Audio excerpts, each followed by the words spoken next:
Este programa del Integrador llega a ustedes gracias a CHF Cookhouse, el espacio dedicado a comida japonesa y peruana de mi amigo Marcelo Elefoso. En CHF Cookhouse van a poder encontrar desde workshops para crear su propia comida durante toda la semana, como también excelentes cenas a puertas cerradas que pueden buquear a través de la página de Facebook de CHF Cookhouse o bien desde CookUp.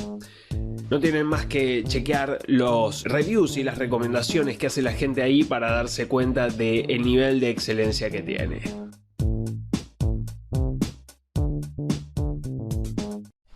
Don Silvio Goren, gracias por venir. Papá. Encantado. Qué bueno que estás acá. La verdad que tenía ganas de cerrar porque este es el último programa de la primera temporada. Y la verdad que me parecía súper como interesante cerrarlo con vos. Y además, bueno, el domingo, Día del Padre. Esto va a salir una semana después, pero bueno, también da justito, digamos. Vos sabés que una de las cosas que estaba pensando cuando evaluaba de qué íbamos a hablar, etcétera, justamente quería hablar de tu historia. Y una cosa que, digamos, no hay en internet hoy en día es tu parte de historia antes de la restauración, ¿no? Porque si vos vas hoy en día, te buscas en internet, hay una página muy buena, ¿no? silviogoren.com.ar, donde tenés los libros y tu recorrido histórico, pero antes de eso hubo una historia súper rica, ¿no? Que empezó fundamentalmente con la música, hasta donde yo sé. Así que no sé si querés contar un poco de cómo fue ese inicio, ¿no? El inicio del inicio. Claro, el inicio del inicio. Bueno, siempre fui muy inquieto y de algún modo me metían todas. Y de ese modo llegué a participar del inicio de muchas cosas en su momento. Cosa que lo supe después. En principio lo que me llevaba era la inquietud. Claro. Yo trabajé mucho en el tema de música y de artes marciales. Espera, ahí vamos después, porque quiero también eso, pero también. Lo que me gustaría es esa, digamos, la historia de cómo te acercaste a la música desde un lado como, o sea, para la época por ahí era más normal, hoy en día es más raro que alguien se acerque a la música de esa manera, digamos, lo que es liturgia, ¿no? Así se llama. Claro. Creo que esa historia es súper interesante. Accidental en principio, porque en el edificio donde vivíamos vivía también el gerente de un templo, y como yo era amigo del hijo, en un momento dado este hombre decidió llevarnos para probar en el coro del templo. ¿Así de una fue, digamos? O sea, dijo, simplemente. ¿vamos? Dijo, bueno, vengan, vamos, habrá pensado que era una actividad interesante para nosotros, éramos chicos, yo tendría entre 10 y 11 años, no más. Tipo, para que no rompan las pelotas. Más o menos, vengan para allá. Claro, porque nos pasábamos jugando en nuestras casas o en la calle. Claro. Y quizá este hombre decidió sacarnos de la calle, aunque en esa época la calle era... No, era como un lugar para jugar. Era un lugar para estar, sí, yo aprendí muchísimo de la calle. Hoy en día se aprende, pero por ahí de otra manera. Se dice distinto y en realidad hablar de la calle es hablar de la experiencia fuerte. En esa época no era tal cosa, pero sí era una experiencia para contactar una vida distinta a la que uno tenía en casa. Éramos muy jóvenes, entonces ver a otra gente haciendo cosas distintas era muy importante.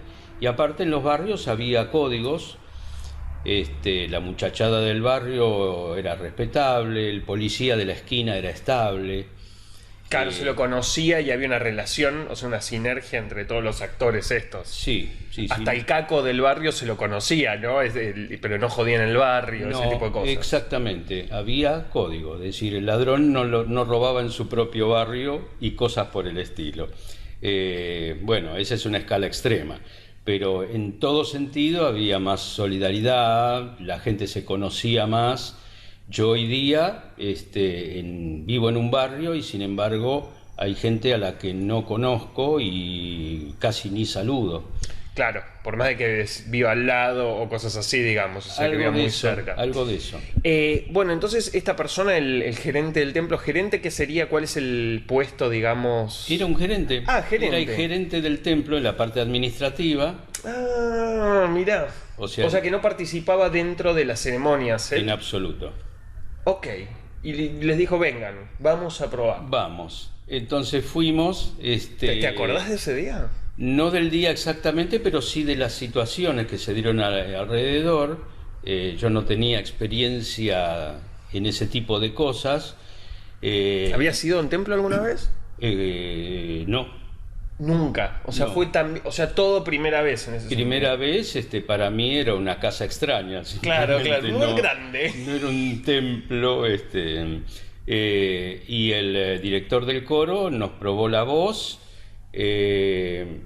Nos dijo que fuéramos directamente al ensayo, que nos iba a probar en forma, y al tiempo mi compañero fue dado de alta. ¿Cómo al tiempo? O sea, el mismo día. No, al tiempito, es decir, no sé si no le habrán encontrado la gracia a la voz o al oído, y quedé yo por muchos años. Claro. O sea, ¿qué sacaste? Soprano, ¿no? Empezaste como... En esa época yo tenía un buen falsete, era soprano, Claro. y me aprovechaban por eso. En el coro había un señor de 30 y pico, un médico, Un viejo ya para la época. antiquísimo, Claro, ya era un tipo grande. grande. Y también tenía soprano, cosa excepcional en Un tipo un así, hombre. de esa Sí, edad. claro. Así que quedamos y dentro de la cuerda de sopranos hicimos una mini cuerda de sopranos en serio, lo que en el fondo sonaba bien. Claro, excelente. ¿Y eso se prolongó tu carrera, digamos, artística como músico? O sea, después armaste una banda o varias bandas, no me acuerdo exactamente. Bueno, yo nunca armé nada, siempre me enganché Te en otras convocaban, cosas que claro. estaban formadas. De todos modos... ¿Caramelo? No, gracias. mm, no sé si llamarlo periodo artístico exactamente. Al principio comenzó como una situación. Yo estaba ahí implantado, medio no sabía qué es lo que hacía. Me empezaron a enseñar por fonética a cantar en hebreo. Yo no tenía la menor fonética, idea, bien. absolutamente. La mayoría de la gente del coro no tenía idea de lo que era el hebreo. O sea, Claro. las partituras tenían la letra abajo en fonética. Bueno, se ve que enganché en el tema y estuve muchos años en el coro. A eso de los 15, 16 años cambió el director y se conformó O sea, a otro tus coro. 15, 16. A mis 15, Claro, claro. claro. Para que quede claro. Que fueron varios años después. ¿Cambio de director? Cambio de director, el cambio de la programación en general, y este director a su vez tenía otro coro en la Asociación Mutual Israelita, que Lamia, era claro. que era el coro oficial, y bueno, de a poco me fui yendo a ese también. Y dentro de ese coro también había un conjunto de música israelí, entonces también folk, fui más- entrando. Folk, sí, un folk más moderno, para la época. Sí, pero folk al fin, digamos, más canciones de clásicas o Sí. autóctonas, por decirlo de alguna manera. Sí, claro. sí. Ahí se cantaba en hebreo, la música israelí fundamentalmente, y algo de repertorio en yiddish. Ah, o sea, había cosas en Yiddish, Sí, interesante. porque actuábamos mucho en reuniones festivas. Claro. Entonces, de pronto, un cumpleaños multitudinario o una festividad relacionada a la religión, entonces el público iba variando dentro del ambiente judaico y adaptábamos acorde al tipo de público. Claro, claro. Lo interesante es que en esa época, a ver, ¿qué existía como música? ¿Qué estaba la música beat, digamos? O sea, contemporáneamente no era que vos podías, que existía una carrera de rockero o cosas así, era muy en los inicios, ¿no? Carrera, no recuerdo que existieran carreras. No, o no, sea, pero ponele, Charly García, ¿existía o todavía no? que yo recuerde, no. Claro, por eso. Pero por esto eso. era algo muy unipersonal, porque yo estaba muy desconectado con el resto de la música. Yo me estaba dedicando muchísimo a este rubro, sin saberlo me estaba especializando, Claro. pero no tenía demasiado contacto, salvo por un amigo, el tema del folclore nacional Ah, me empezaba a interesar y luego más tarde me interesó el bossa nova, que fue pasión. claro. Vos, o sea, en el coro cantabas y después en este grupo ya tocabas y cantabas. Sí, La guitarra. estudié guitarra y flauta dulce, pero siempre con el objetivo de trabajar en eso, ¿no?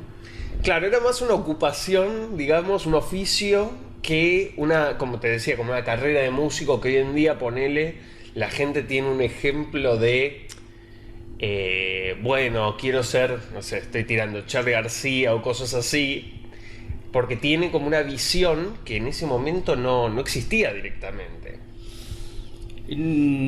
Sinceramente no lo puedo evaluar porque Claro. era yo el que estaba muy metido en este medio, tratando de evolucionar en eso. Cuando tenía tiempo, me refugiaba en casa, que era un departamento muy chiquito, y como a mi viejo lo jorobaba un poco la música, Un poco. me metía en el baño Tururú. y en el baño practicaba sonidos. Excelente, excelente. Sí, era una profesión después de todo.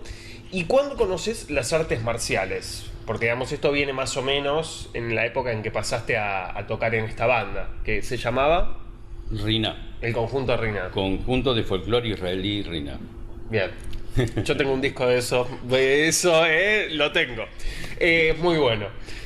El tema de las artes marciales, ¿cuándo viene, digamos? ¿Cuándo se anexa a tu vida? Sintetizándolo, a los 15 años yo era socio del Club Hebraica, empiezo a Alta practicar joda. Club Social y Deportivo. Claro. Comienzo con unos compañeros del grupo a practicar defensa personal. Perdón, compañero del grupo, ¿cómo caíste ahí? Se formaban grupos sociales que tenían un instructor.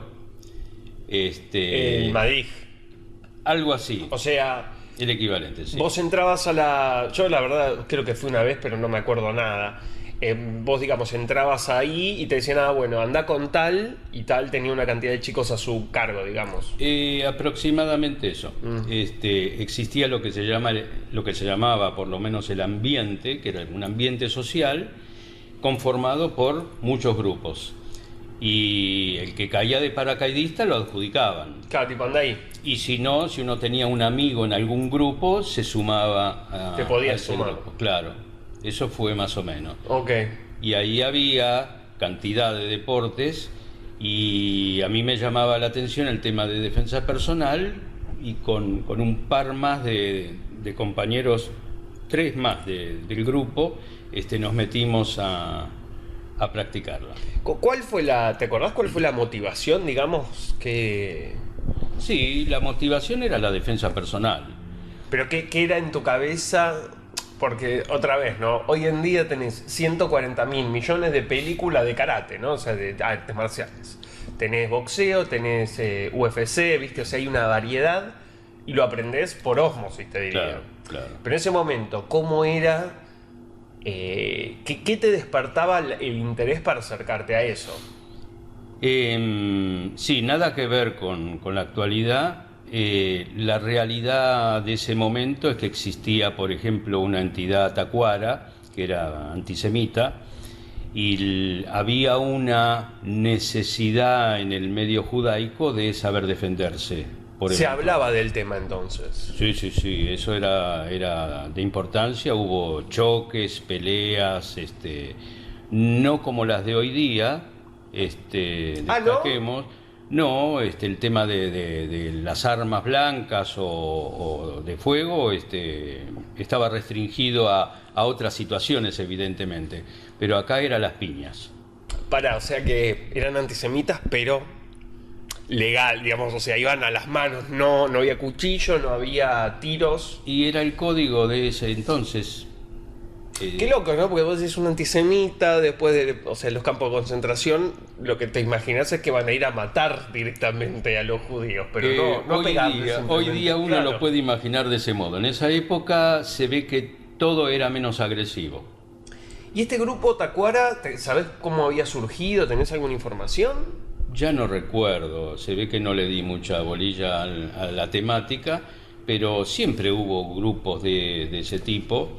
Y era un grupejo muy amplio, conformado, con estrategia, con un con sistema. Escalafones, así, digamos, sí, como una especie de... ¿Cómo se llama? No es un ejército, es un... bueno. Grupo desarmado. Sí, grupo de ataque, grupo de choque. Sí. Como una barra brava sería, una cosa así. Y si lo queremos comparar, estaría por ahí, pero hoy día, insisto, los barra bravas están armados. Sí. Es una organización criminal de alto... Claro, entonces hoy día se dispara. Entonces, esta era el grupo Tacuara era una de las razones, digamos, y ahí decidieron, nos vamos a sumar. ¿Y qué tal esa primera experiencia cuando arrancaste? Bueno, visto a posteriori, la experiencia era una risa, porque el profesor tendría 1,50 m y algo nomás, gordito él. ¿Vos qué edad tenías a esta altura? O sea, vos 15 y tus compañeros. años. 15 años. Para nosotros era Superman. Había que tener cuidado con sí. Recuerdo el apellido, Toiberman. Con ese apellido en las artes marciales este hombre mucho no iba a durar. Me causa mucha gracia. Sí, fue muy gracioso. Todo lo que recuerdo era gracioso. Tenía un acento gringo muy cargado. Entonces o sea, dale patada. Tal cual. Claro. Era así. Y tenía algunas ideas del tema de la defensa personal, y retransmitía tomas, golpes. ¿Sabes dónde lo había sacado eso? Ni idea. Okay. Me hubiera encantado Sí, luego ¿no? saber la historia de este hombre, porque era un paréntesis aparte, ¿no? Totalmente. Y con su personalidad espectacular. Ahí estuve practicando un tiempo. Me entero que en el mismo club hacen judo. El judo yo lo veía como algo mucho más formal, más interesante. ¿Por el uniforme, etcétera? ¿O? Por lo que transmitía, o sea, se sabía que el judo era un arte marcial, no era una cuestión simple de defensa personal, y se podía evolucionar en una forma distinta. Eso en algún lado me picó. ¿A qué te refieres con evolución? Por las graduaciones, había un sistema de graduaciones más formal, y me interesó. Así que empecé a estudiar allí, a practicar. El profesor japonés, un profesor bueno, ahí por lo menos ya era un japonés. Era japonés, o no sé si no sería alguien operado, pero tenía aspecto de japonés. Se ve hacer negocio, viste por ahí. Tenía aspecto de japonés. Y estuve un tiempo, ahí obtuve cinturón amarillo. ¿Un tiempo, un año? Año y medio aproximadamente. Y claro, estando en ese medio empecé a enterarme del medio de las artes marciales, que era muy pequeño de todos modos, pero existía. Bueno, mi desconocimiento, empecé a tratar de conectarme, de ver de qué se trataba, y una noche me hago una corrida a un instituto que estaba en la calle Cabildo, no sé si no está allí todavía, donde había maestros japoneses. ¿Cuál era el En instituto? general, ¿Te acordás? Kumasawa. Ah, Kumasawa. Sí. Sí. Y vi ¿Fuiste una solito clase. o fuiste con este grupete de gente? Ahí fui solo. Veo una clase de karate japonés. Quedo extasiado. La clase la daba un cinturón verde, no un negro. Me encantaba cómo daba la clase, muy interesante. ¿Qué era lo que te llamó más la atención? No, todo. Me deslumbré porque no conocía nada de karate. Nosotros en defensa personal pretendíamos emplear técnicas de karate, Claro. pero eran como un dibujito animado, no tenían nada que ver en realidad, no solo con la filosofía, sino con el sistema de trabajo, con el sistema de producir las técnicas, ¿no? Entonces esa elaboración que vi ahí me dejó loco. Termina la clase y hablo con el profesor, digamos, el que estaba como profesor, y le pregunto sobre los horarios, cómo era el tema, que éramos un grupito que éramos interesados, y me da toda la información, y yo tenía ensayos en la semana con el tema de música, Claro. muchos días en la semana. Mismo horario te coincidía, digamos. Claro, entonces dije, no voy a poder. Entonces este hombre me dice, bueno, ¿qué tal? Clases privadas, si tienen un grupo, podemos hacerlo en privado, incluso les va a salir más barato si lo dividen. Bueno, me interesó muchísimo, se lo comento a mis compañeros, y en principio sí. Como todos, se entusiasman al principio. Y luego empezaron a pincharse, ¿y quién quedó último? Yo. ¿Pero ya habían empezado, ya llegaron a hacer o nunca No, hicieron en sus absoluto, empleados? era Claro. la propuesta. Así que comencé en la clase de mi profesor. ¿Quién era esta persona? Jorge Brinkman. Jorge, pero Jorge no era japonés. No. Entonces en Kumasawa no daba la clase en japonés. En realidad sí, daba la clase el maestro de él,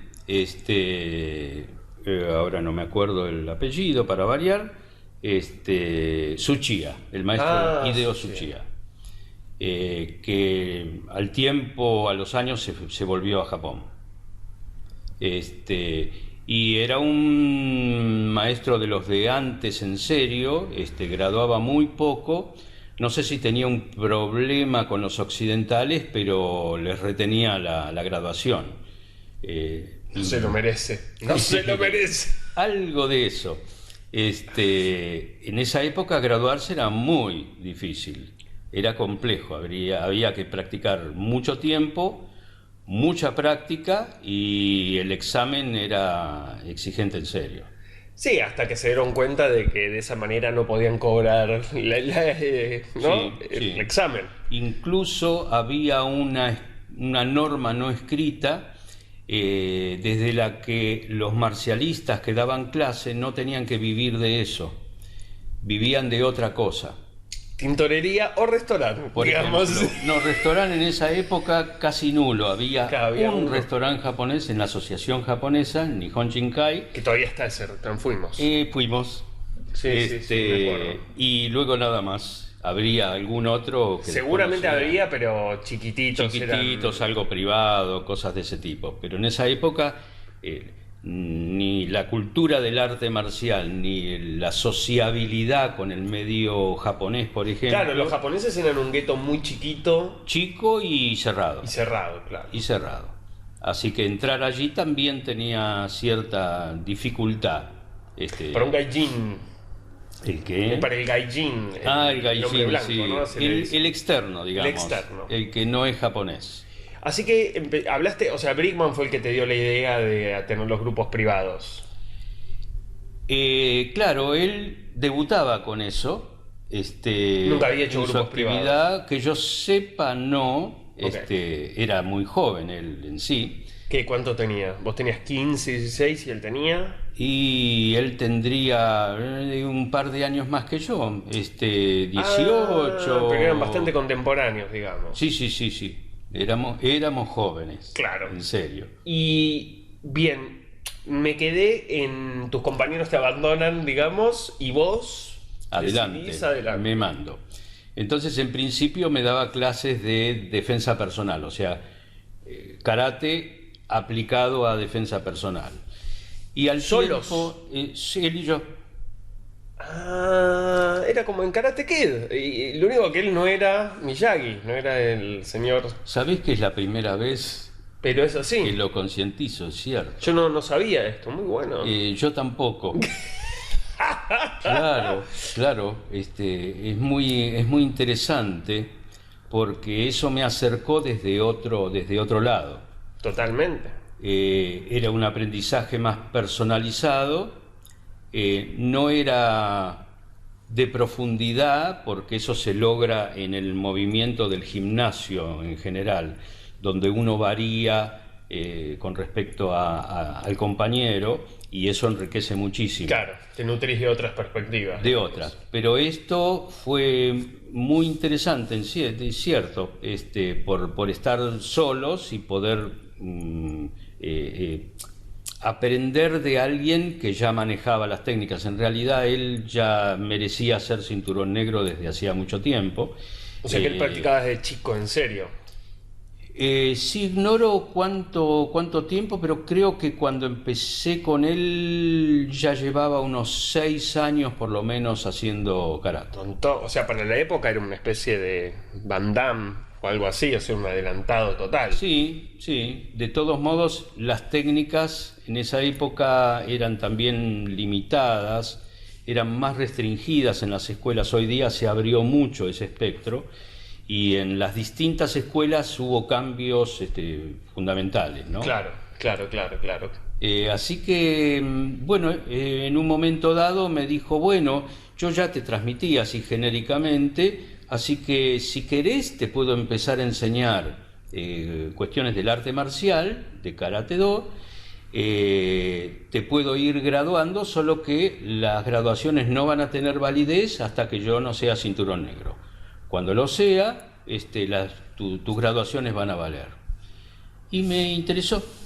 O sea que vos a esta altura ibas hasta allá, hasta Cabildo Kramer, ¿cuál era? No, iba a la casa de él. Ah, cruzabas en la casa. Sí, que... ¿Rompían todo o...? Porque... No era necesario. ¿No? ¿Le golpeaban la cosa? No. Okay. Tenían un muy lindo departamento. El padre de él era diplomático. La madre escritora. Tenían un departamento grande para practicar. Tenés que tener algo grande, antiguo, muy, muy lindo. Uh-huh. Y ahí practicábamos, corríamos un poco las cosas en el comedor, por ejemplo, y en ese sitio desarrollábamos las técnicas. Qué notable.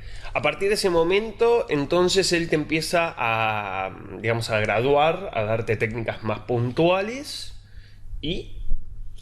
Bueno, pasa un tiempo largo, yo no lo podría definir mucho, pongamos que a los 18 aproximadamente, a mis 18 años, él encuentra un maestro en Córdoba, en la ciudad de Córdoba, el maestro Shoei Miyasato, representante de una escuela de karate okinawense. Ah, era distinto el estilo que él hacía. Era distinto. ¿Qué hacía él? Esto a mucha gente no le va a interesar, pero a mí sí. Así que... Era una rama de Goju-Ryu. Ah, Goju-Ryu, mira vos. Pero no sabía era una rama, sí, y nunca terminé. De algún modo fue un periodo corto e inicial, entonces nunca me interioricé demasiado, pero eso es lo que hacía el maestro Tsuchiya. Bueno, no. Con Tsuchiya nunca terminaste haciendo nada, digamos. Entonces. No, lo conocí así de lejos nomás. Claro. Previamente él había obtenido el cinturón negro de Peter Arban, que era un quinto dan estadounidense. Él viajó... ¿El Brickman o el Tsuchiya? Perdón, sí, mezclé. Sí. Él había viajado a Estados Unidos, practicó allí un tiempo y se graduó de primer dan como representante de esa escuela. Pero luego conoce al maestro Miyasato y se engancha con él. Queda una relación muy, muy fuerte y pasamos a depender de esta escuela. Ah, perfecto. Él se transforma en cinturón negro de Miyasato, digamos, de la escuela de Miyasato. Sí, sí. Nice. Habilitado a la escuela, y allí comienza a dar clases en distintos lugares, y en un par de ellos a mí se me acomodaban los horarios como para continuar. Ya a esa altura era una pasión para mí. Y ya tenías que 3 años, 4 años de laburo. Sí, y en conjunto probablemente más. Pero yo ya venía muy embalado con el aspecto de las artes marciales. Aquí no había prácticamente nada para leer, para consustanciarse con el código de honor, con los antecedentes de las artes marciales. Uno simplemente practicaba y aprendía lo que le transmitía el maestro. Claro. ¿Vos ya tenías graduación en ese momento cuando él se pasa a Miyasato o...? Sí, era una graduación rarísima. Era un cinturón de pintitas. Sí, un cinturón con pedacitos amarillos que se iban agregando a medida que pasaba el tiempo. Eso venía de los estadounidenses, digamos. Claro. Que hacían cosas especiales, digamos. Siempre fueron... creativos, por ponerlo de alguna manera. Creativos. Sí. ¿Él se iba a Córdoba o ya tenía la representación acá Miyasato, digamos? No, acá no había nadie que representara la escuela. De hecho, fue Brinkman el que primero, la representó. Claro. Y él tenía, fuera de las artes marciales, muchas habilidades para el periodismo, por ejemplo.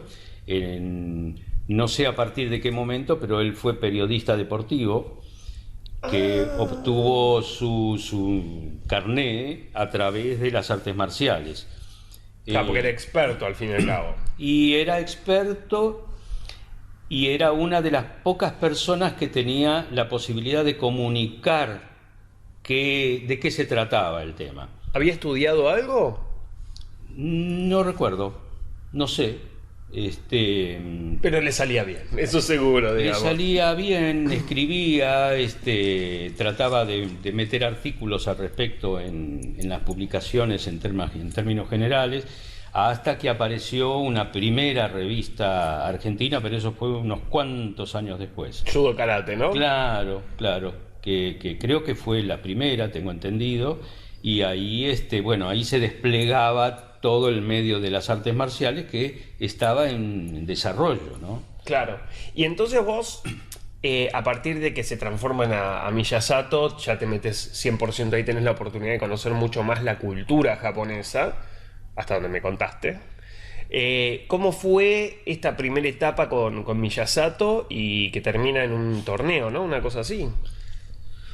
O era un evento, no me acuerdo exacto. No, el torneo lo inventó Brinkman. Acá nunca se había hecho una cosa parecida.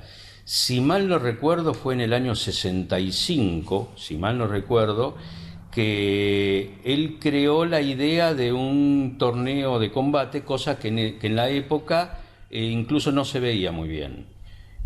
No era acostumbrado.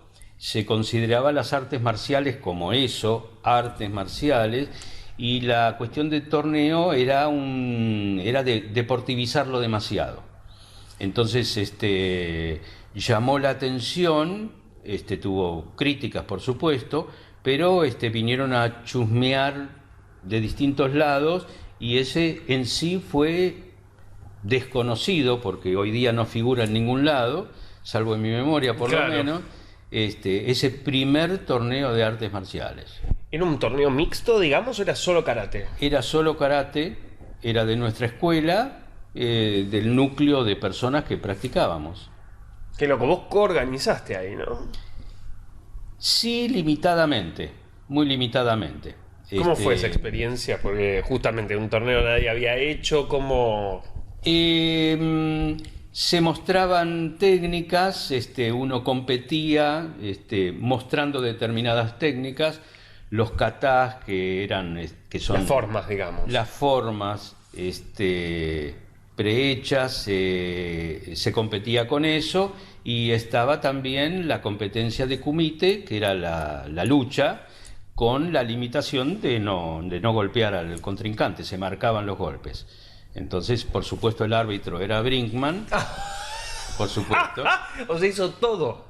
Y él organizó todo, pero era una cosa muy limitada, muy chica. No, pero igual, es un laburo de la puta madre, o sea... Él tenía las condiciones como para organizar, y de hecho, unos cuantos años después, él fue uno de los pivotes que organizó el primer torneo de karate interescolar. Es decir, participaron distintas escuelas, ya había escuelas desarrolladas de distinto tipo, distinto origen, y se hizo el primer torneo nacional de Karate Do.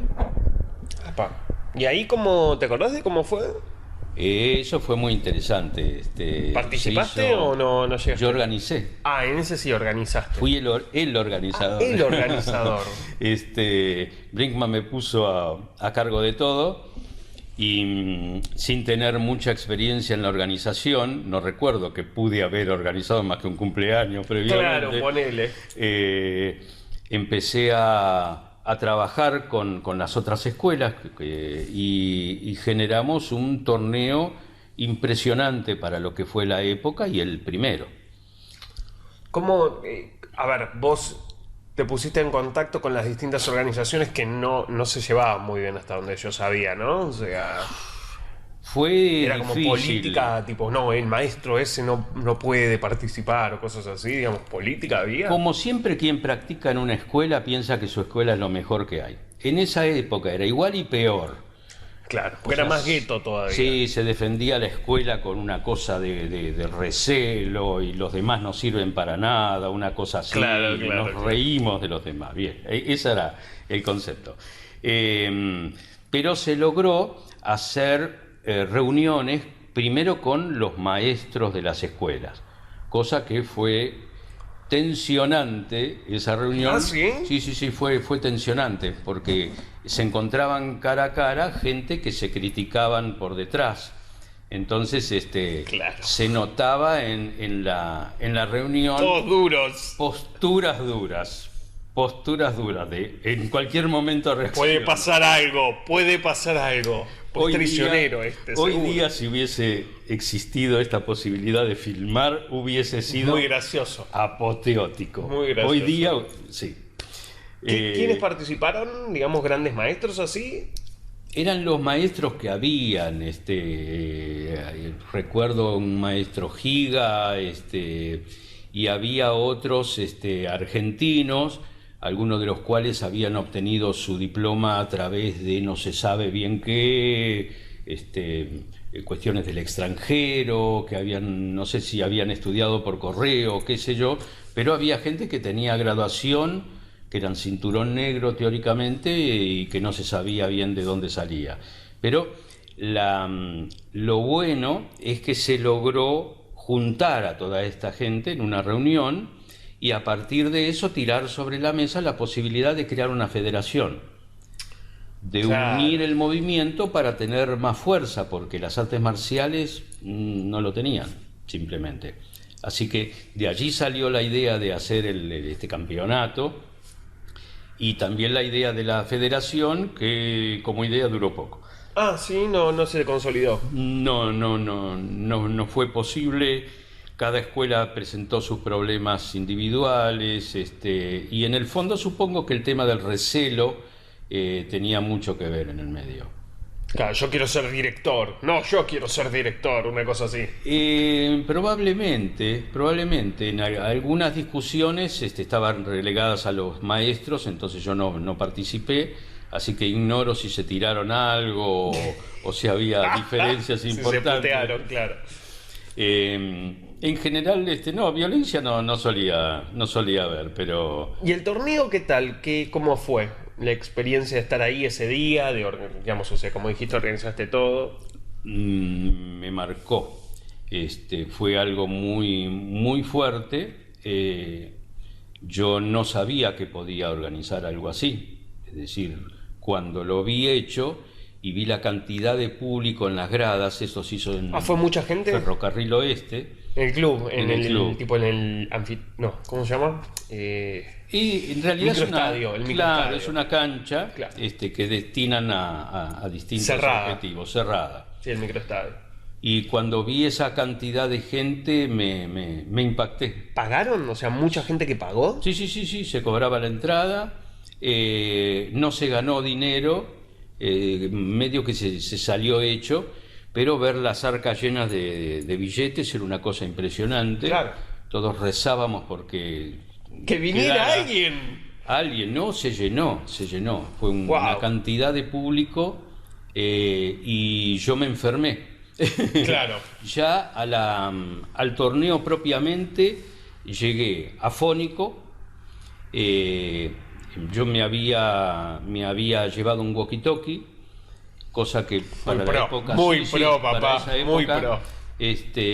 para poder hablar con distintas personas que teníamos en distintos puestos. No sé si, o en sea, la es entrada. realmente muy, muy avanzada eso. Hoy en día se usa mucho en los eventos. Hoy pero- día es normal. En esa época era un walkie-talkie de juguete. ¿De juguete? De juguete, claro, que dentro de ese ámbito se podía utilizar porque era espacio grande y se ve que nada molestaba en el medio, por suerte. Qué notable. Porque yo estaba prácticamente afónico, hablaba con no sé qué parte de... Sí, una cosa así, a los gritos, y se desarrolló todo muy, muy bien. Me perdí enorme parte del evento porque yo estaba de un lado para otro corriendo. El que organiza no ve el evento. El que organiza está sonado en ese aspecto, pero tiene la virtud de la organización, ¿no?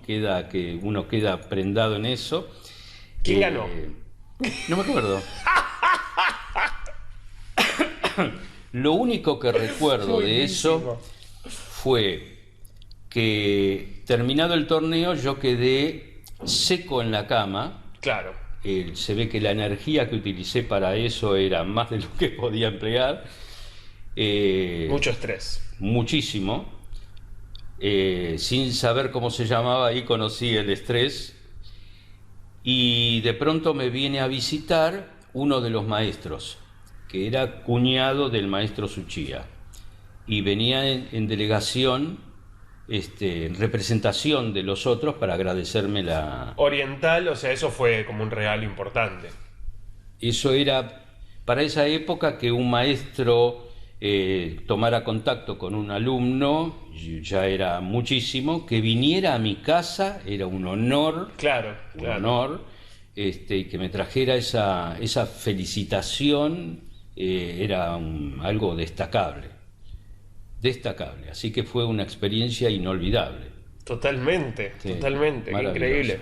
Y a partir de ahí, ¿cómo fue, digamos, tu contacto con las artes marciales? Yo me acuerdo de ser chiquito e ir a clases a donde vos hacías todavía. O sea, me llevabas y yo me quedaba mirando cómo pegabas patadas, etcétera. ¿Cómo fue a partir de ese momento del primer torneo? ¿Cómo siguió tu relación con las artes marciales? En realidad, seguí con la escuela.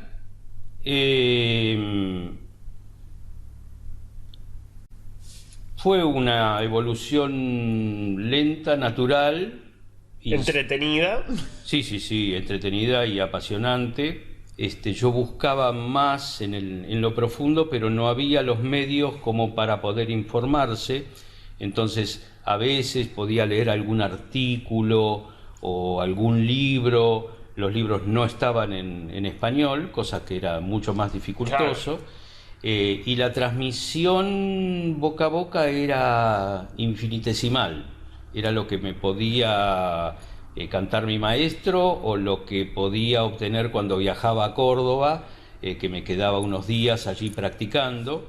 Entonces uno mamaba de la fuente, pero de una fuente relativa también, porque el maestro Miyasato hablaba gringo y transmitía las cosas con limitación. Así, no. Así, sí. Claro. Eso es lo que me acuerdo que decía. O sea, no tenía mucha... Esa era la síntesis de su vocabulario.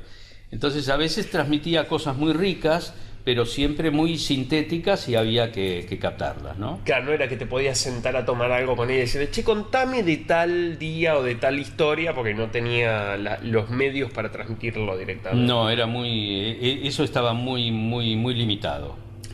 A Claro. lo sumo,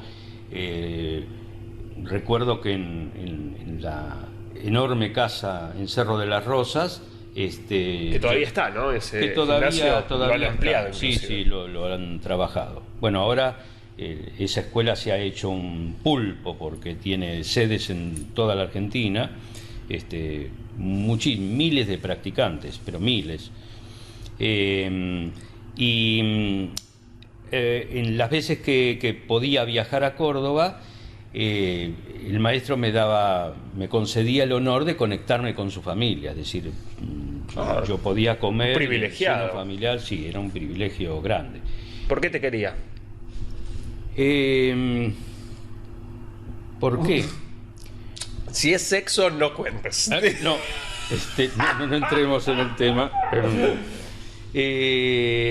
No, supongo que porque yo era respetuoso. Claro. Naturalmente tenía conocimiento de los límites que se podían o no propasar y me mantenía en un lugar siempre un poco apartado, como para que la iniciativa la llevaran ellos. Si ellos no me invitaban o no me participaban, yo me quedaba en el cuartito donde me habían asignado, o practicando en el gimnasio solo. Esa es la mejor, ¿no? Porque te ven ahí y dicen que bien este pibe. Bueno, vení, a ver, vení. Sí, parte de eso es la situación. Supongo que eso también hacía parte de la observación del maestro, a ver qué hace este alumno cuando se le dejan las alas. Eso es muy importante. Sí, pero son cosas que uno sabe después. Obvio. La obvio. evaluación es posterior. Uno en el momento simplemente lo actúa, a veces actúa bien y a veces actúa mal. Sí, o sea, vas más que nada por olfato por ahí guiándote. Absolutamente por olfato. No había manera de una predeterminación de conocer la cultura japonesa, por ejemplo, y saber qué es lo que no se podía pisar, qué es lo que no se podía hacer. Entonces la idea era restringirse al máximo y responder cuando preguntan, y no propasarse. Sí, excelente. Tuvo problemas el tema ese porque fue de pronto a la mesa, me encontraba con un pulpo entero y una ensalada que ellos condimentaban con soya, cosa que yo no usaba en absoluto. No sabes lo que era directamente. Entonces era cuestión de tragar lo que venía de la manera que se pudiera. ¿Pulpo entero? Pulpo hervido. Hervido. Hervido. ¿Ahí te empezó a gustar el pulpo? No, ahí ¿No? lo odié porque era una cosa gelatinosa, hervido solamente, y ellos lo cortaban y lo comían con deleite. Claro. Me imagino tu cara mirándolos a todos comer y vos... Ajá. Bueno, parte de la autoeducación era seguir a los demás y hacer lo que los demás hicieran. La disciplina, claro. La disciplina. Uno sabía que en ese medio tenía que disciplinarse. Claro. Es parte de la formación. Tipo, a bancarla, vamos, Es pibe. parte de la formación. Eso pasó una vez también en el centro quinahuense, que había un casamiento multitudinario y mi maestro nos lleva a hacer una exhibición de karate. Entonces, el tratamiento, no sé cómo será hoy día, pero en aquella época al casamiento llegaba quien quería, o sea, si era conocido de los novios Sí. o pariente, y podía traer amigos. Entonces los amigos o quien fuera que entraba ponía un dinero en una caja que era Y podía como la entrada, participar. y podía participar. Entonces, Suena a bien cambio eso. de ese sobre te entregaban una cajita con comida, los palitos, y uno lo podía consumir ahí si quería, o se lo llevaba a la casa y lo comían en otro lado. Costumbre interesante. No está mal. No está mal. No está mal. bueno, eso hacía que fueran reuniones enormes de gente que de pronto ni se conocía, y en esos casamientos había un show continuo de todo tipo de actividades. Era un festival más que un casamiento, digamos. Porque eran aportes. Las entidades mandaban algún representante, entonces había alguien que cantaba, gente haciendo teatro. ¿Todo oriental, digamos? Sí, en un 90 y largo por ciento. Cosa interesante, ¿no? Para estar allí y ver cómo se desenvolvía. Un carnaval, por eso tiene un... Era tipo carnaval kermés. porque los chicos los dejan sueltos todo el tiempo, entonces gritan y pululan por todo y claro. se ve que están acostumbrados a eso y no le dan importancia. Entonces, antes de la exhibición, nos sientan con la gente que estaban mirándonos, ya no de reojo, nos estaban mirando con extrañeza, claro. porque era muy raro ver gente no japonesa dentro del ambiente. Ahí claro. el 99% eran japoneses. Entonces nosotros nos sentamos junto a ellos. Muy respetuosos. Muy respetuosos, mientras sentíamos las miradas confluyentes.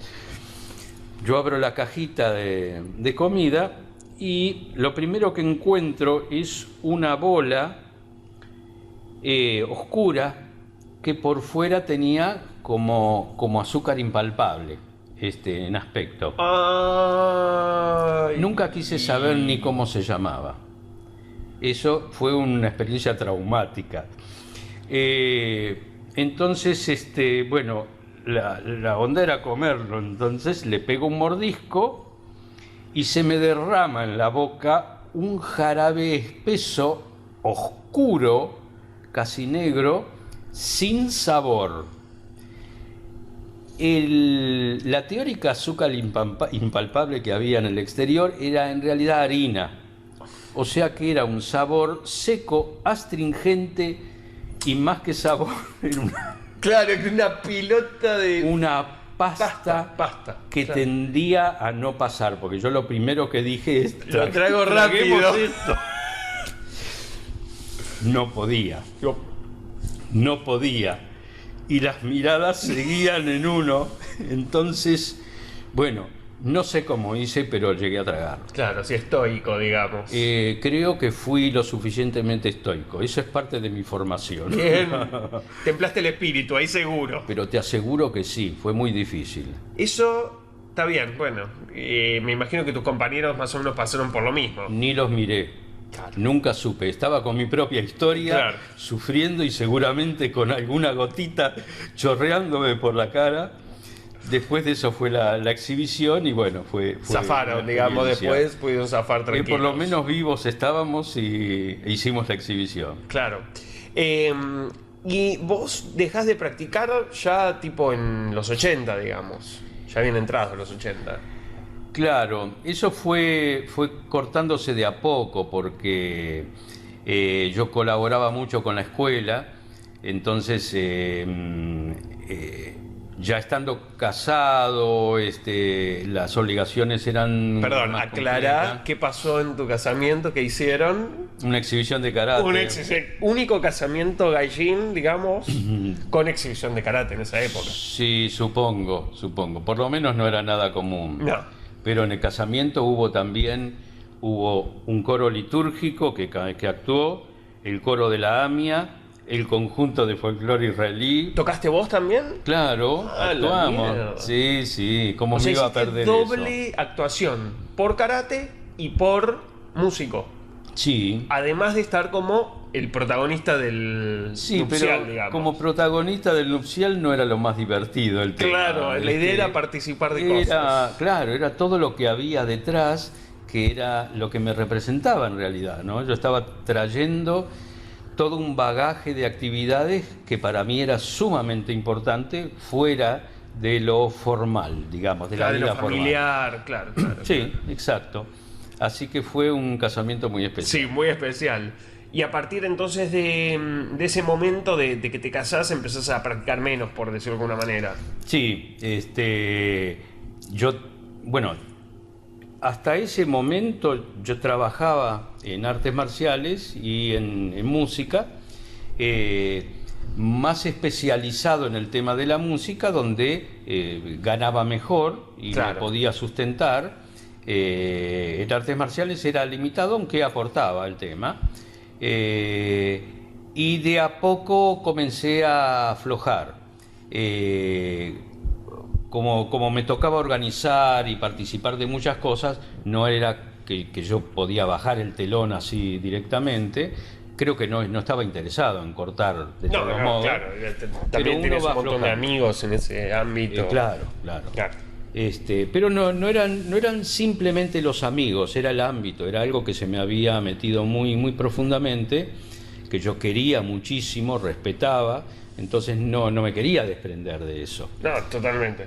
Y bueno, practicaba más esporádicamente, seguramente tenía algunos kilos de más, entonces te aburguesaste un poquito. Un poco bastante. Encima descubrí que mi esposa cocinaba bien.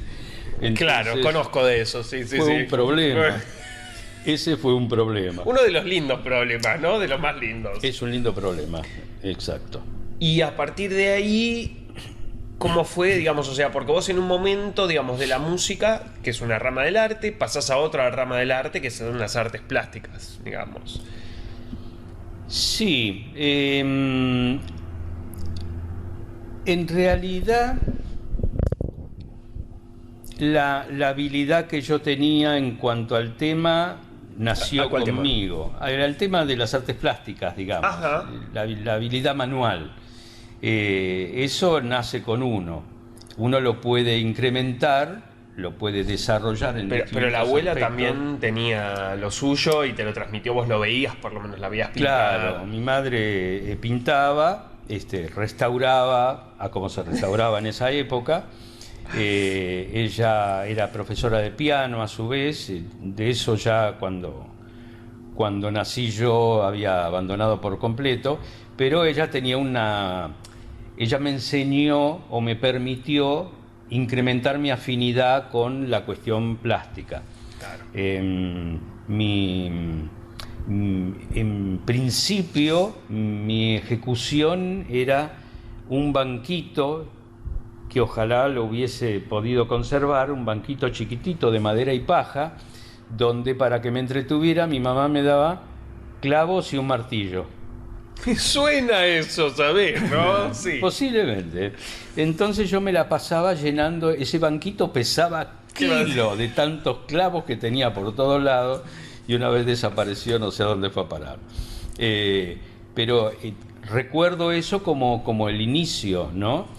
Y darle a un chico pequeño algo así, de algún modo es incentivarlo, porque clavar un clavo no es una simpleza para un chiquito. No. Así que se ve que ahí me prendió, pero si bien yo conservé el gusto por las artes manuales durante siempre, claro, e hice cosas, fabricaba llaveros, sí.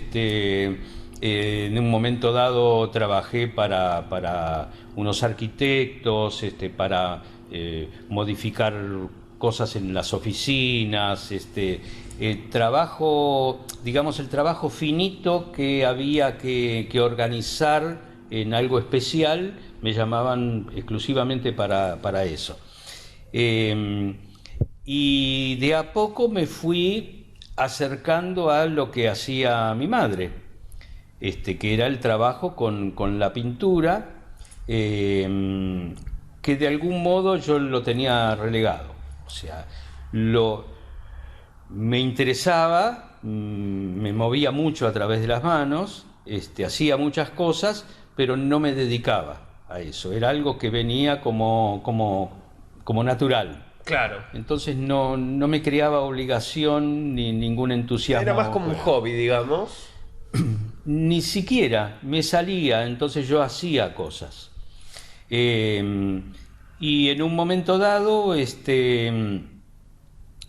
yo me planteo que mi actividad dentro del medio musical judío era muy limitada. Yo no me sentía consustanciado con la religión, es decir, con ninguna religión. Claro. No sentía obligatoriedad en ese sentido, no era un judío observante, entonces me mantenía en cierta distancia con el medio profundo, y solamente actuaba en la cuestión música. Trabajaba de eso. Claro. Trabajaba de eso.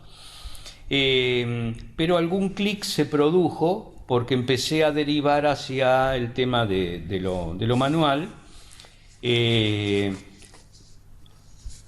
Me intereso en especial por la cuestión de la restauración, y en esa época, hasta donde sé, había un único instituto donde se enseñaba, donde estaba Domingo Telechea, palabras mayores. Una de las palabras mayores en la Argentina. Sí. Él había regresado hacía poco tiempo del Instituto Butantan en Brasil, que bueno, trabajaba con venenos, víboras. Sí, él siempre fue un chico especial, sin duda. Muy especial. Cocodrilo llegó a tener en la casa, víbora. ¿La casa? Sí, en la casa. Un cocodrilo en la bañadera. Parece joda, pero no. Bueno, chiquito el cocodrilo, sí. Caimán. Caimancito. Bueno, la cuestión es que me acerco allí, y descubro un panorama.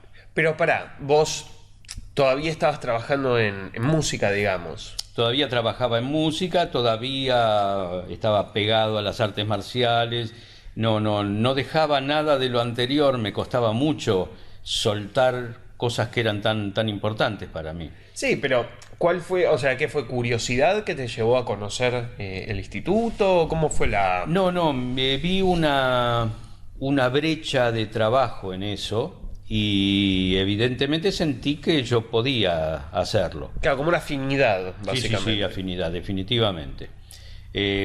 Cuando lo conozco a Telechea y empieza, para más, había el curso anual donde él mezclaba las especialidades. Entonces era apasionante porque aparte él saltaba de un tema en otro. Claro, con la energía que hoy en día tiene, me imagino en ese momento que era un pendejo, un torbellino, claro. Chispas de conocimiento y de entusiasmo.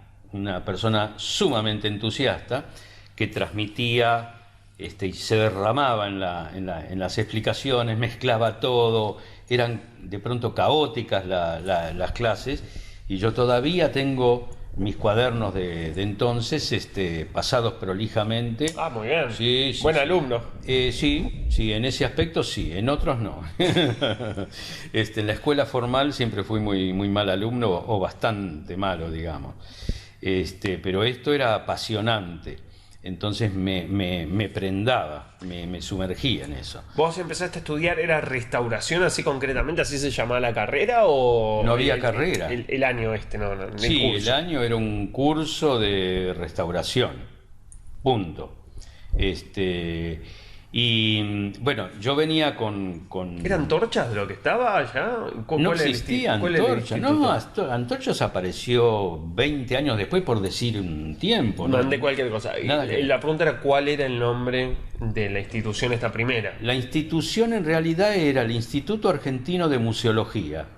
Era una de las dos escuelas donde se daba, esta era privada, no era oficial, era una de las estatal. Dos escuelas... Oficial era.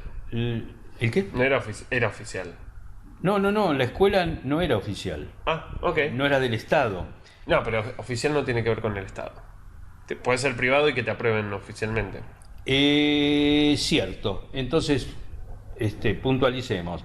Había una carrera de las que yo llamo oficial, que era en el Cabildo. Ya estaba, mira eso. Sí, de museólogo. La carrera museólogo. No existía la restauración. Dentro de la carrera, el museólogo veía aspectos de la restauración, entre otras cosas. Y esta otra era privada, era Este era el instituto del padre de Mónica Garrido, que era un funcionario de gobierno que estuvo durante muchos gobiernos. Y bueno, allí se desarrollaba la escuela de museología. Entonces, esto era un curso externo dentro de esa escuela. Bueno, me voy haciendo amigo de Telechea, y al tiempo yo estaba dando ya una especialidad distinta de la de él, maderas, que era algo que también me apasionaba. Comienza a evolucionar en sí nuestro núcleo de profesionales. Empezamos a lograr que profesionales que trabajaban sueltos, digamos, comenzaran a reunirse con nosotros y creamos el primer centro de restauradores. ¿Tenía algún nombre o fue algo así más? Centro Argentino de Restauradores. El CAR. CAR, sí. La sigla era berreta, pero era representativa. Era la sigla. Hicimos una publicación que duró 8 años. Ah, mierda, Sí. pero que esto era mensual, que era una revista. No, la publicación era anual. Ah, Anual, es decir, porque era... Sí, era muy interesante el tema de las publicaciones, entonces me empecé a ayornar también con ese aspecto temático, ¿no? claro, ¿cómo es crear una publicación? ¿Cómo es crear una publicación? Entonces, bueno, empezamos cuando teníamos algún dinero. Cuando juntábamos un dinerillo, teníamos para imprimir. Mientras tanto, íbamos juntando Los material, papers, digamos, sí, que había muy poco de ese material. Poca producción nacional, o sea, si recién arrancaba había poco, ¿no? Nacional había casi nada. Ah, traían, digamos, era todo de afuera lo que... Sí. El único que tenía algo en ese aspecto era el maestro Corradini, otro pope de la restauración en la Argentina y en Latinoamérica.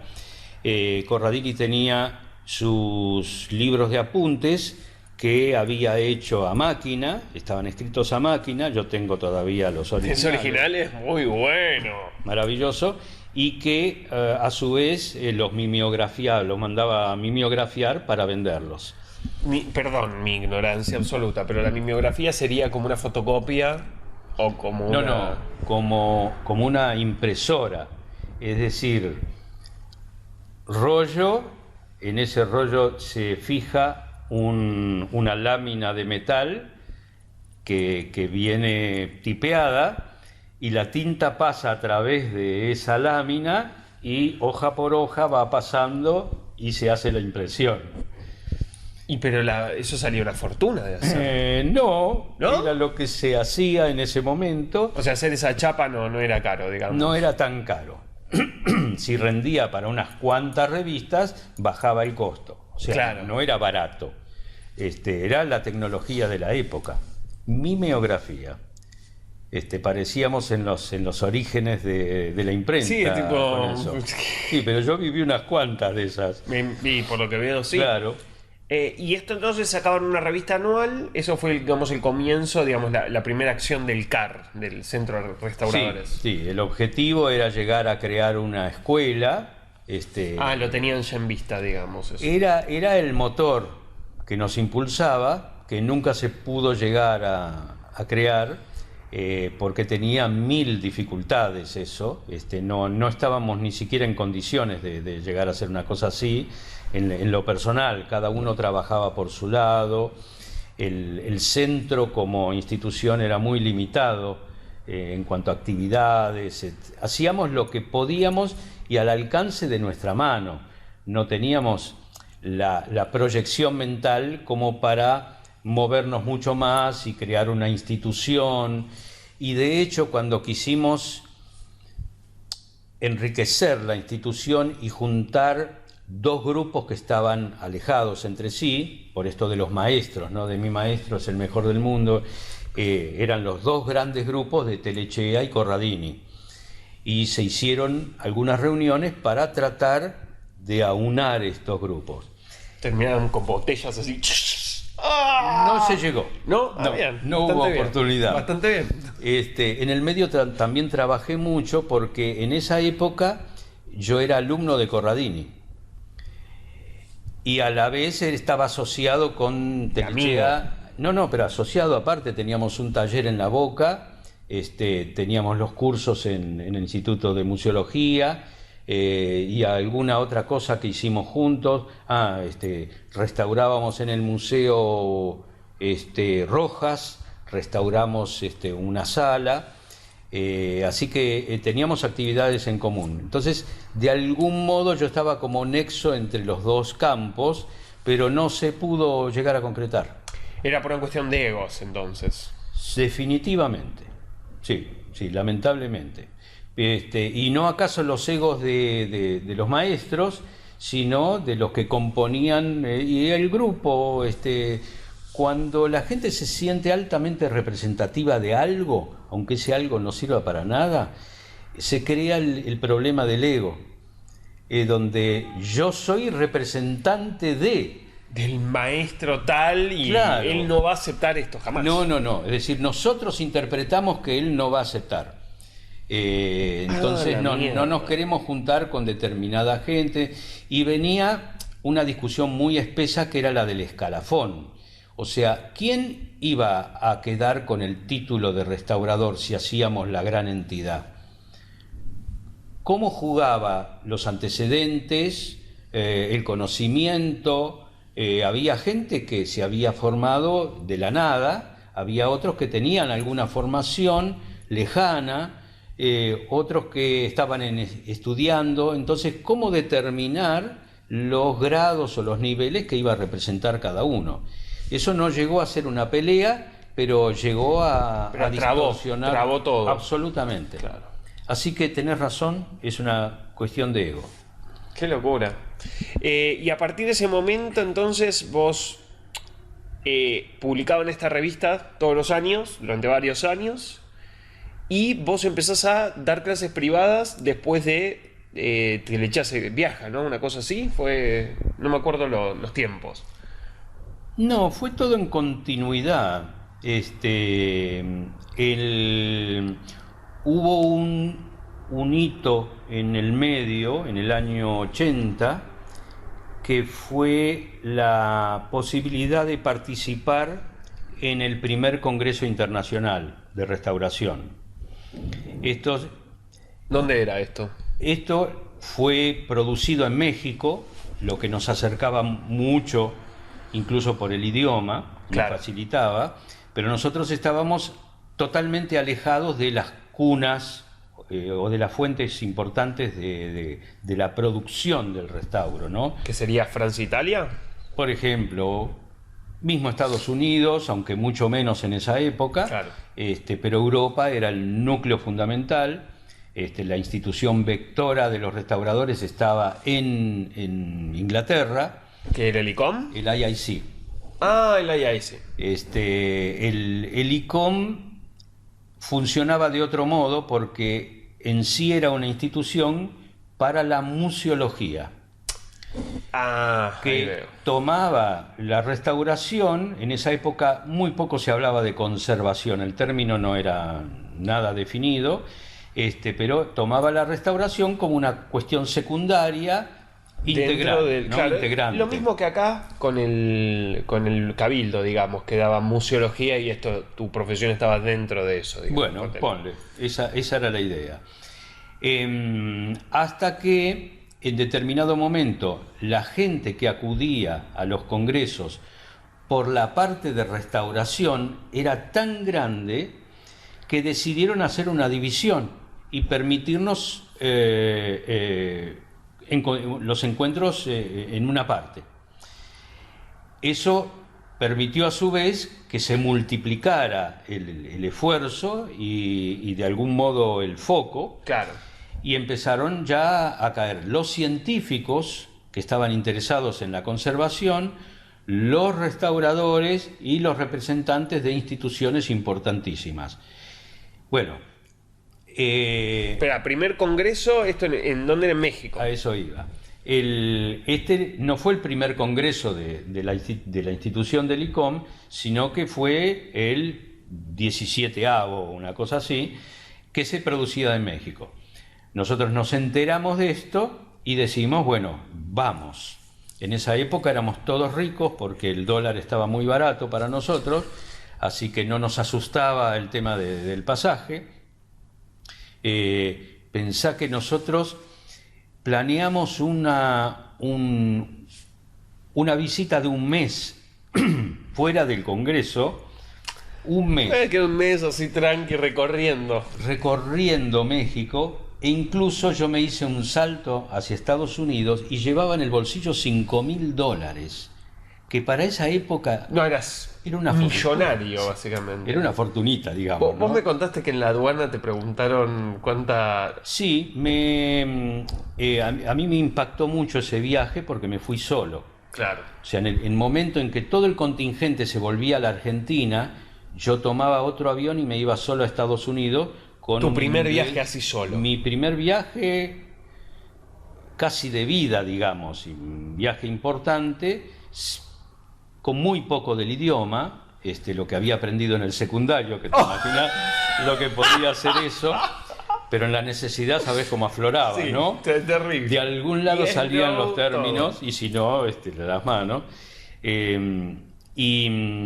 Yo decido hacer ese viaje desde México mismo. Entonces fui a la embajada estadounidense en México, cosa que en esa época no había terrorismo, no había mayor problema, pero era llamativo que una persona argentina pidiese una visa para México, para Estados Unidos desde México. Sí. Entonces me empezaron a preguntar y bueno, finalmente demuestro que yo estoy allí ocasionalmente y que tengo interés en ir, que vuelvo, mi pasaje era para una semana, una cosa así, entonces me permiten. Pero un señor que me hace una entrevista, por supuesto en inglés, me dice si yo tenía dinero suficiente como para ir a... En la embajada, todo En la esto. embajada. Y yo le digo, sí, llevo dinero. Y me dice, discúlpeme, ¿cuánto ¿Cuánto? tiene? Le digo, y $5.000. Y se le transfiguró la cara al señor. Supongo que debe haber pensado que era sospechoso, que yo podía estar yendo con mucho dinero para quedarme. Pero se ve que, bueno, pasé. Aparte mis respuestas eran absolutamente limitadas. Claro. Y un poco más le muestro el dinero, pero me dejaron pasar. Y estuve paseando, viendo Estuviste en Nueva York ahí, ¿no? Esa primera Estuve vez. en Nueva York, sí. Solo Nueva York, consustanciándome con lo que era Nueva York, que fue una... Sí, aparte en los 80 estaba muy raro, ¿no? Nueva York no era la mejor época para ellos, creo que estaban medio en una recesión. Sinceramente no viví ese aspecto. Yo quería tocar Estados Unidos y especialmente Nueva York. Había mucho música, espectáculos. ¿Fuiste a había Broadway? Museos. Fui. Había museos que quería visitar. En uno de ellos había una mexicana que me habían recomendado, que era el Museo de Arte Moderno, muy El MoMA. importante, el MoMA, que el gabinete de restauración tenía 4x5, era una cosa así, y había 2 restauradoras, gente grande, con una aprendiz, de la cual me hice amigo. El aprendiz era mexicana. Así que pude establecer contactos y meterme en ese ambiente que era tocar el cielo con las manos. Una locura.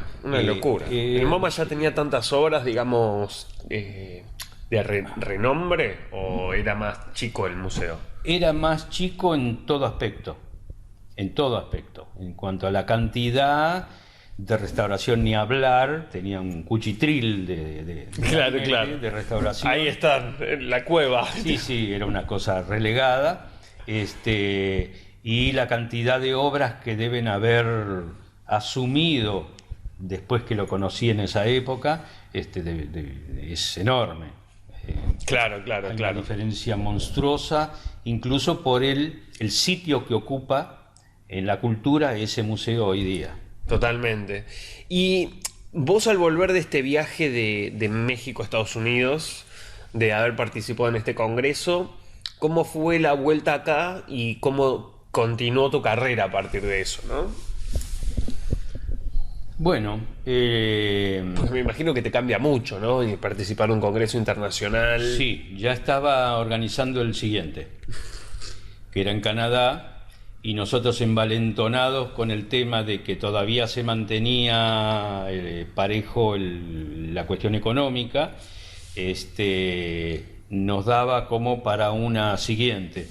A todo esto nosotros, para incluirnos en ese primer congreso, nos habíamos tenido que asociar a dos entidades vectoras del medio, lo que habría también un medio de comunicación con ellos. Entonces empezábamos a recibir material. Eso es muy importante, ¿no? Porque más en esa época... Las valijas venían abarrotadas de material copiado, libros también, claro. pero fundamentalmente material copiado. Nosotros traíamos para divulgar en nuestro medio. Cosa que teníamos de algún modo la obligación moral porque representábamos el Centro de Restauradores, y del centro habrán viajado 5 o 6 personas. El resto eran museólogos, una cantidad de gente, pero eran museólogos. Así que nuestra obligación moral era traer ese material para mejorar nuestro medio en la Argentina, cosa que hicimos. Se logró, claro. Sí, se logró, y fuertemente, porque llegaron acá los principios de la restauración. Es como decir, el código de honor del bullido de las artes marciales, transferido a la Argentina, cosa de lo que no se hablaba acá todavía. Entonces aparece la conservación preventiva, todo lo que es la obligación moral y técnica del restaurador frente a lo que es el patrimonio. Claro, o sea, de resguardo más que de reparación. Claro, y de paso las leyes, porque había un código de leyes que había que cumplir para que nuestro trabajo fuera verdaderamente museológico. Claro, como normas ISO, digamos, normas de calidad que había que seguir para... Algo de eso. Bueno, ¿viajaste a Canadá el año siguiente finalmente? Sí, a partir de ahí no paré por unos cuantos años. Y luego, porque ya estaba muy consustanciado, no tenía la menor duda de que el conocimiento en prolongación se encontraba en el extranjero. Viajábamos donde podíamos y cuando podíamos. Ya eran una banda, me imagino, ¿no? Un grupete relativo, que... No digo de cantidad, digo de que siempre iban los mismos a todos lados. Y había una raíz que éramos Domingo y yo, Domingo Telechea y yo.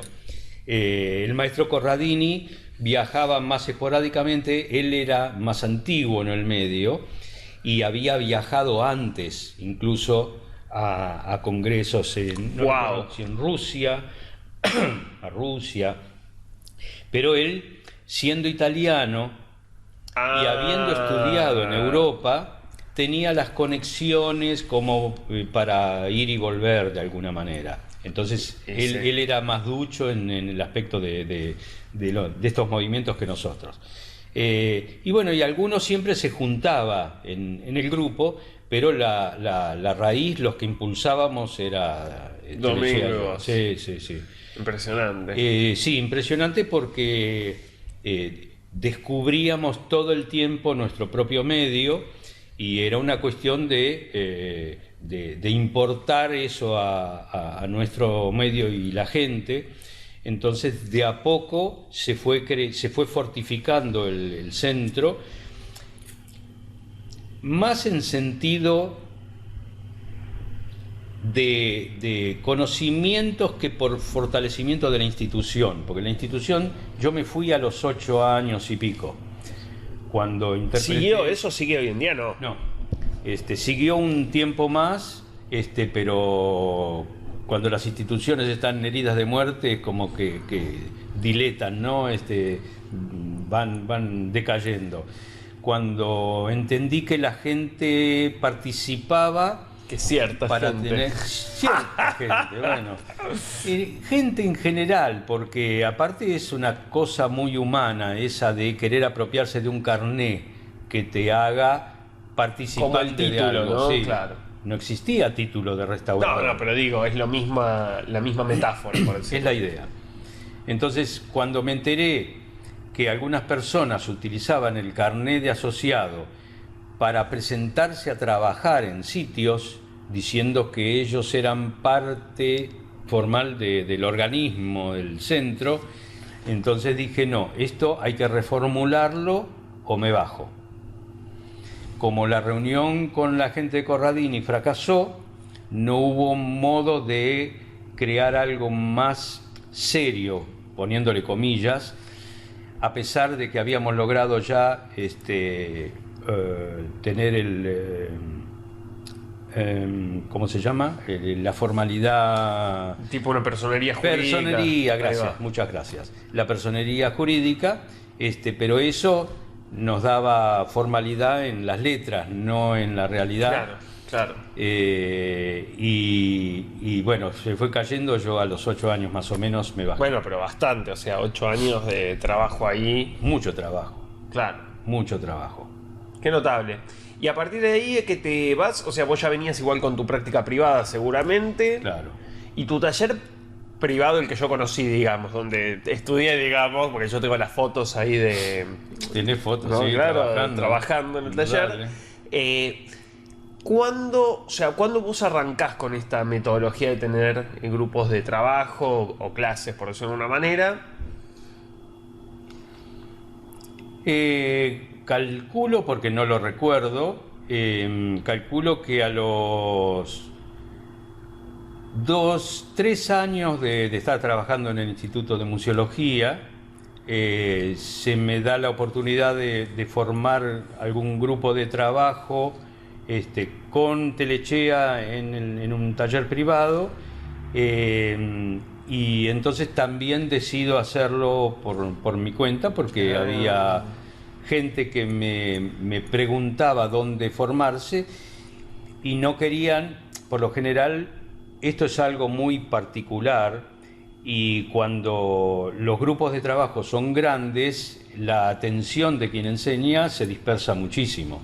Entonces es muy importante tener a quien enseña más cerca y, si es posible, verlo trabajar para adueñarse de la técnica, para aprenderla. Claro, realmente. con H, sí. Entonces la gente me pedía más trabajo en lo privado.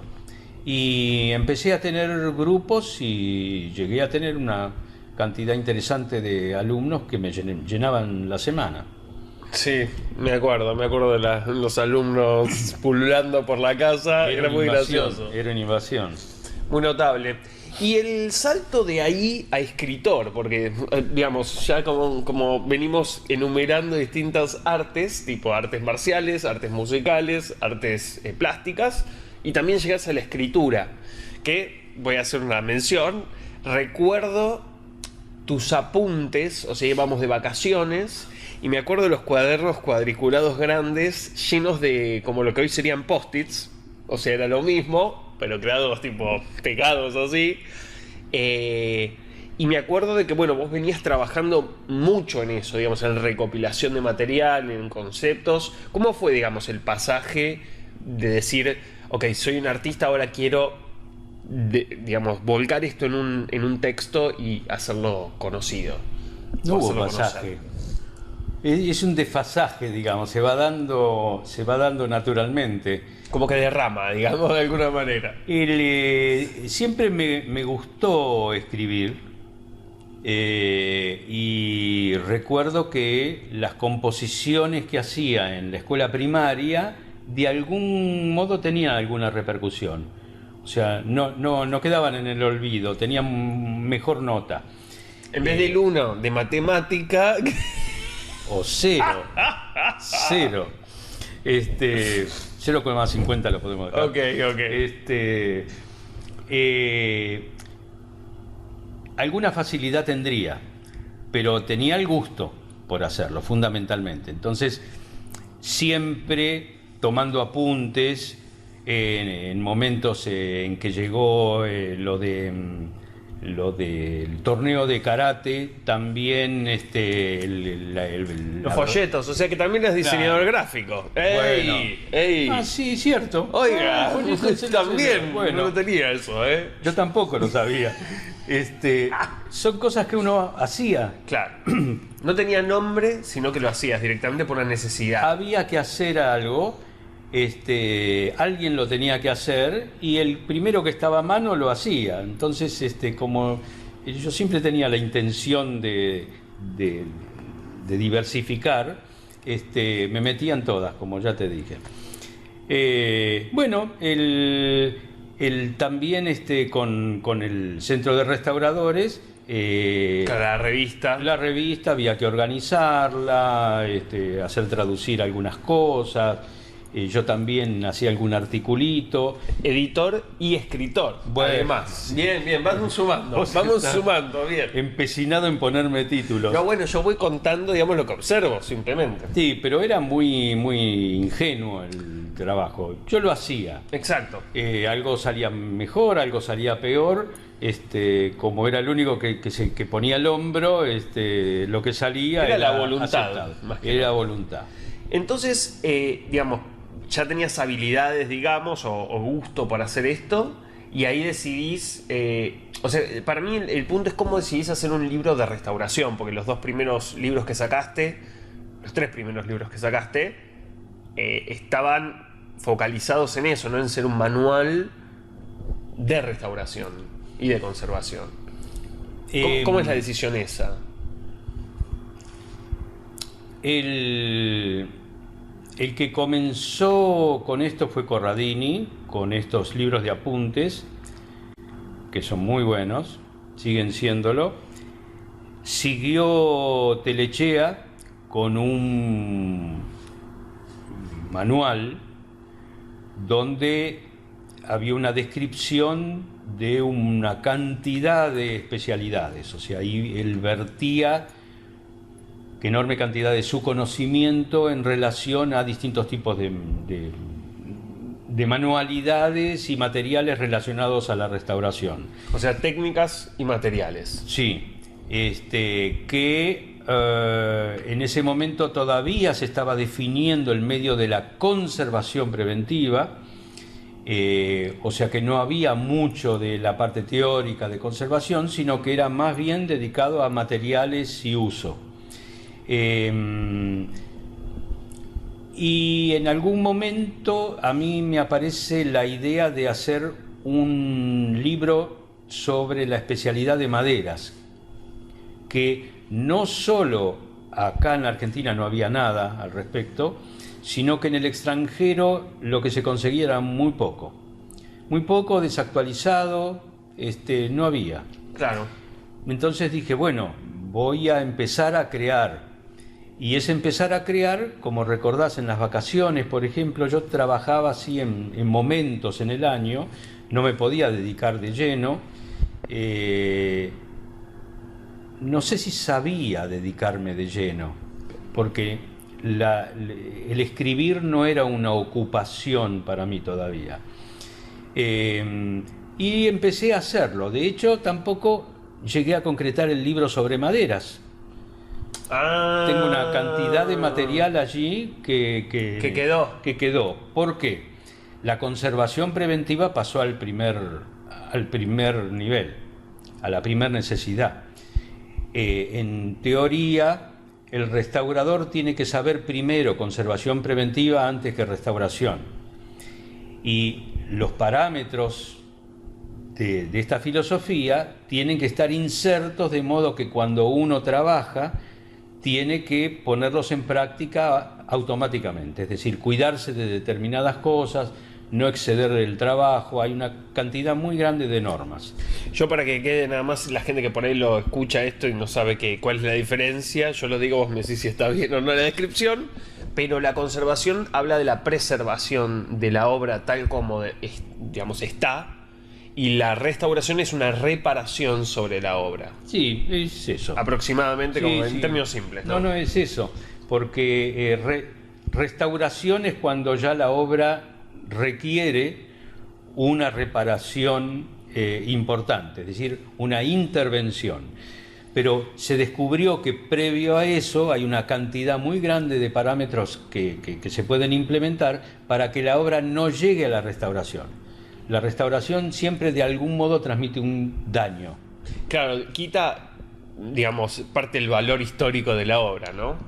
Bueno, en una época ocurría eso muy seguido, porque el restaurador era algo así como el dueño de la obra, se sentía el dueño de la obra y hacía lo que quería. Tipo, Cecilia era la señora que restauró el cuadrito de la Virgen, Ah, que le hizo la cara de que parecía una careta después. no, eso fue en España. Sí, pero Cecilia se ¿no? llamaba. Ah, ella sí. La restauradora. Pero era el Cristo, un Cristo. Ah, era un Cristo, no era una Cristo, Virgen. sí, que terminó siendo un monigote.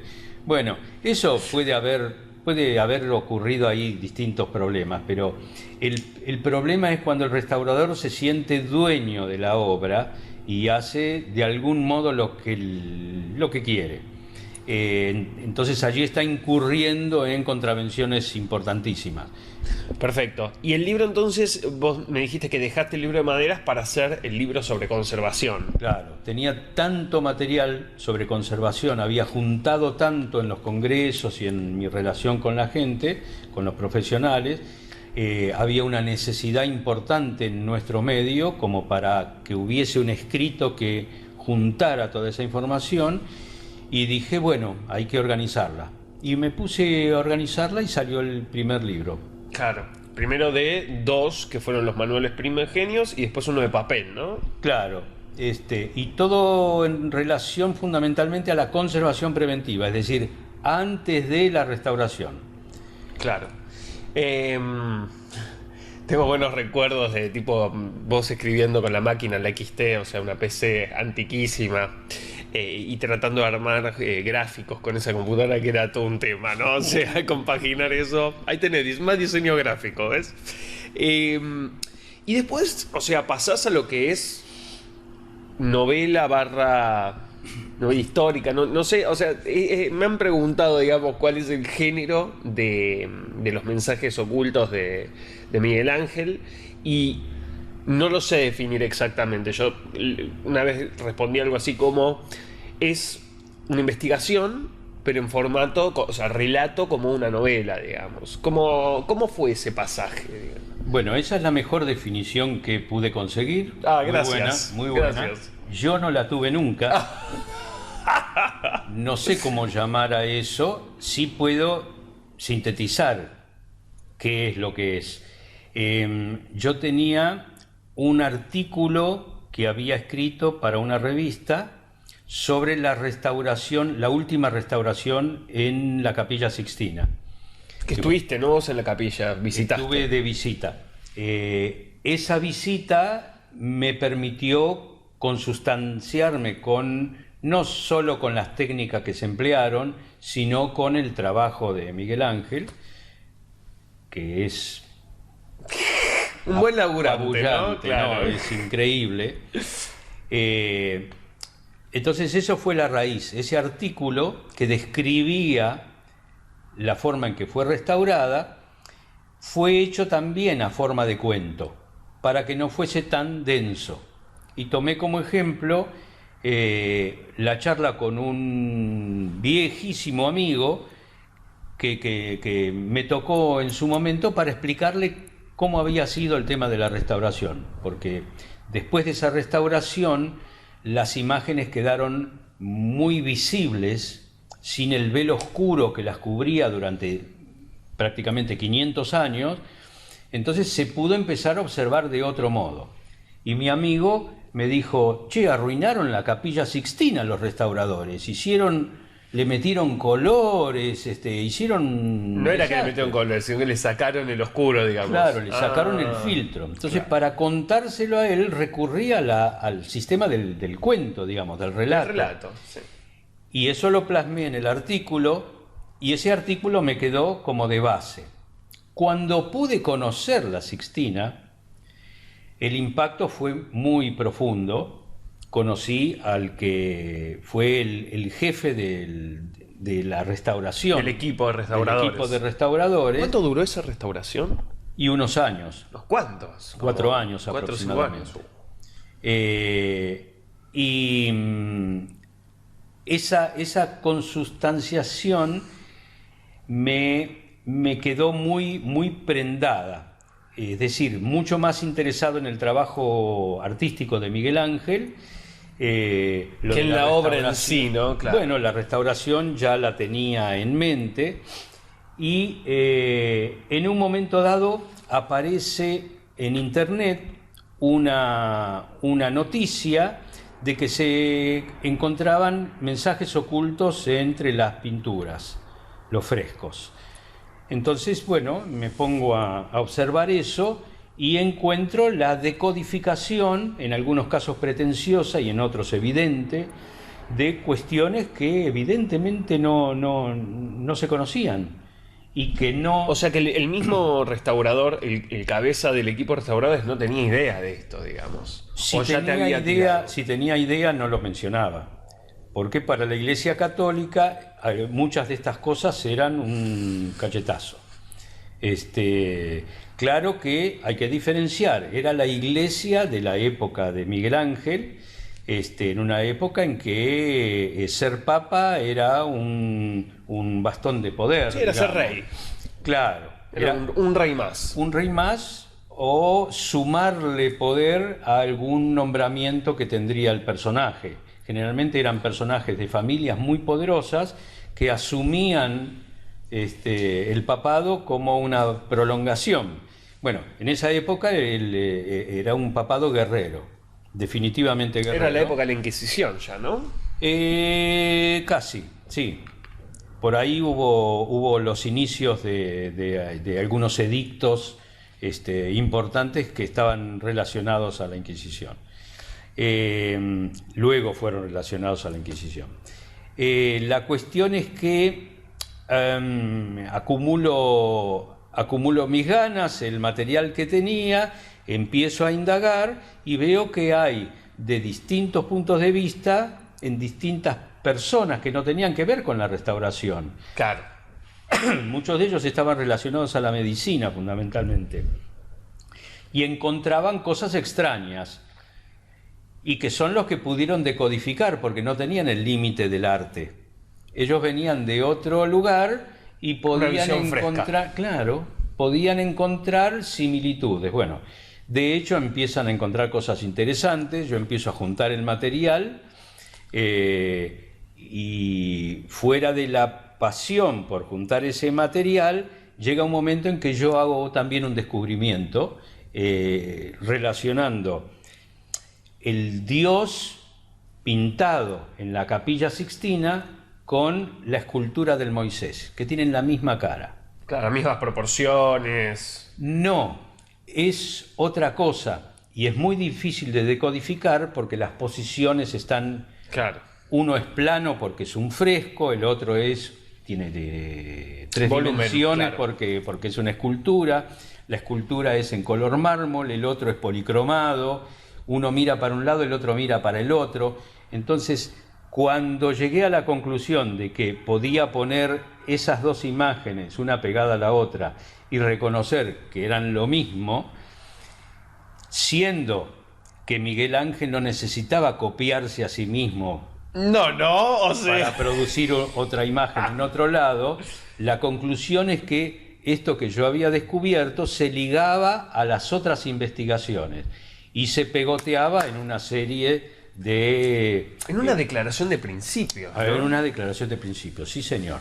Porque todo esto, cuando vos lo ves así alineado, ¿no? O sea, ves todos los descubrimientos que hicieron desde vos y toda la gente que laburó en esto mismo, te das cuenta de que realmente había un mensaje como completo, digamos, una declaración de lo que él quería mostrar o quería dejar y que no podía decir en su momento, ¿no? Tal cual. Miguel Ángel fue una persona de fe católica, profunda fe católica, y estaba enojado con las actitudes del Vaticano de esa época. Él decía que habían trocado los elementos religiosos en lanzas. Entonces, en principio él se negó a pintar la Sixtina, porque aparte él se consideraba un escultor, no un pintor. Bueno, el Papa lo obligó prácticamente y él a regañadientes lo comenzó, incluso sin saber cómo iba a terminar la cosa, porque él no tenía gran experiencia en los frescos. Era una técnica muy específica, es muy difícil, y había que... Y más en esa altura, ¿no? O sea... diseñar algo en cerca de 1100 metros cuadrados. Es una superficie inmensa. Y son como cóncavas. O sea, es un quilombo de proporciones en serio bíblicas. Es para no meterse, fuera de joda. Sí, una complicación bíblica. Bueno, cuando él comienza a hacer el trabajo, evidentemente ya tenía algo en mente. A este lo voy a cagar. A este lo cago. Algo tengo que poner acá. Y de hecho puso cosas fuertes. Imágenes decididamente homosexuales. Claro. O sea, eso para cualquier edad del Vaticano era muy, muy fuerte. ¿Qué le decía al Papa cuando...? Porque no lo dejaba ver, ¿no? No lo dejaba ver. No dejaba a nadie ver.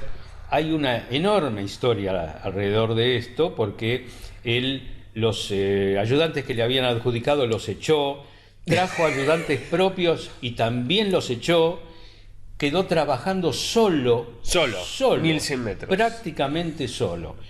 No hay documentación que no implique la duda de si él tenía algún ayudante por ahí que le mezclara algún color o alguna cosa, pero hizo el trabajo prácticamente solo. Claro. Se cayó de los andamios, se rompió una pierna, que estaba con graves problemas en los ojos porque trabajaba hacia arriba con la pintura chorreando. Y le caía en los ojos la pintura de esa época. En la cara.